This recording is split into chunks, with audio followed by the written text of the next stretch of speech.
Okay, so we do need a support for your spider fitting, and we'll create something similar like a glass support right here using an in place family model. So you want to go to your section view and you'd like to measure this, right?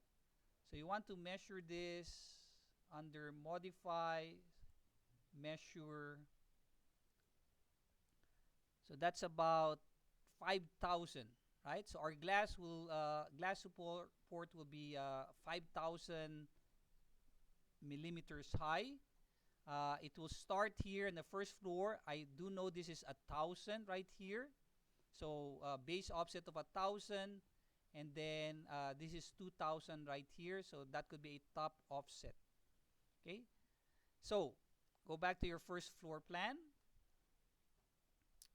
and this is my core, and I'm going to place a support right here. So to do that, we go to architecture. Instead of clicking component, the button, you click on the down arrow. And you see there, model in place. So we're going to actually create a family, but we're going to model it in place. So model in place. So click model in place.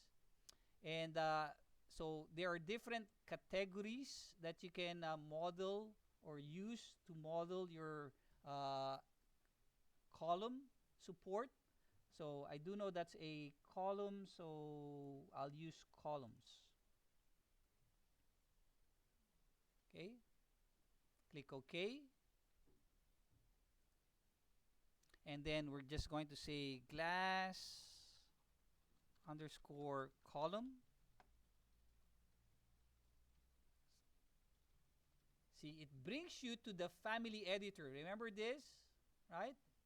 That's a family editor. So what I need to do is I'm going to create a glass profile here using an extrusion because it's a straight columnar glass support system. So I'm just going to use extrusion. So click on extrusion, and then I have here my sketch tools. So I'm going to say use the line tool. Let's say maybe from here, so it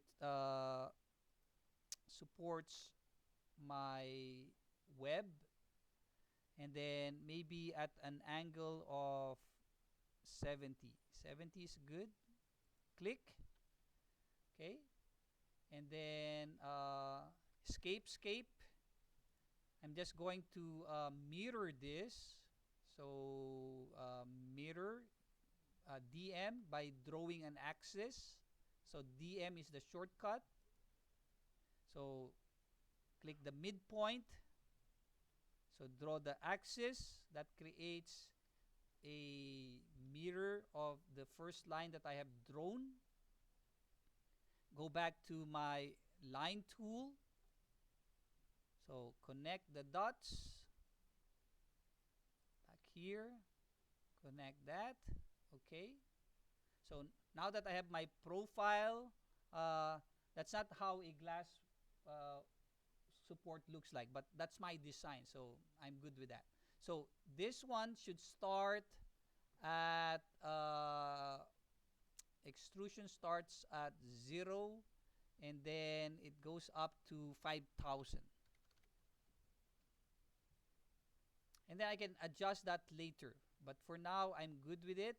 So 0, 5,000 depends on your curtain wall height. Okay, so we'll start with that, and then I'll click on the finish edit mode to create my support. Okay, go to the 3D view. Here's my support. Okay, so it starts at level 1 actually, So if I go to my wireframe view, notice that it starts at level 1 and that's my 5,000. So I do want it maybe at the ground floor or maybe at the edge of my window or curtain wall. So I'll just select this. Maybe I'll start at the ground floor, but have it start at extrusion height of, let's say, 1000. There you go. So it starts there, and then if that's 1000, I need I guess 1000 more there.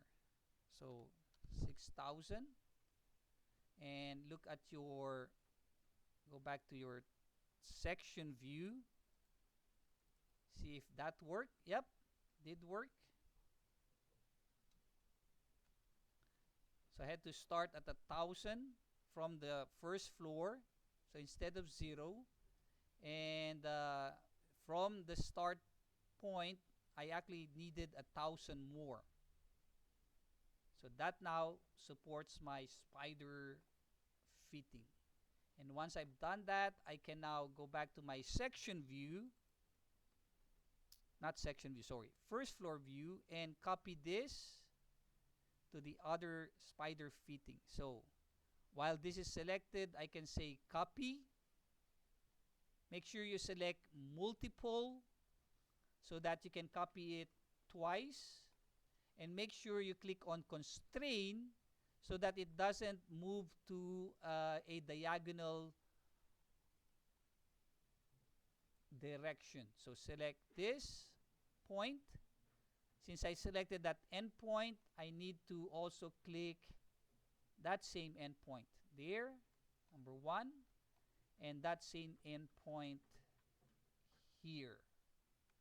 I'm done with my copying. I'll say finish.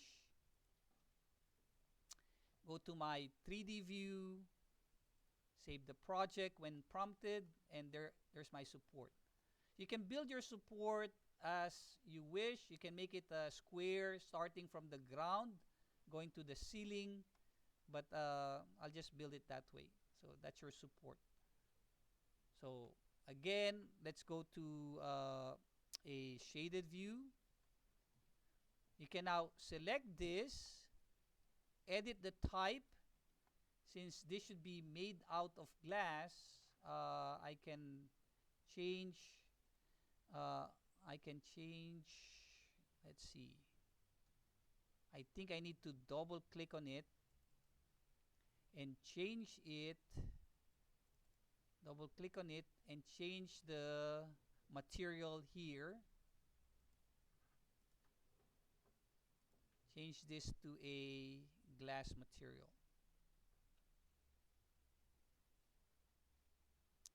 There you go. Say glass. So you do want a, if you have a tempered glass, glass, fiber, glass, select one of those. There it is. So tempered glass. Okay. And click on use render appearance. So this is the render appearance. Now the graphics will show it, if you're in a shaded view, will show it in a gray tone. So by clicking use render appearance, it actually will try to average out the rendered image and place that here. And from here you can still further adjust by unchecking the render appearance, and you want it a little bit darker, you can do so, but you need to uncheck use render appearance to be able to adjust. Okay, so that's a little bit darker. I'll click on OK and click on done. Okay, now look at it in a realistic view or a shaded view.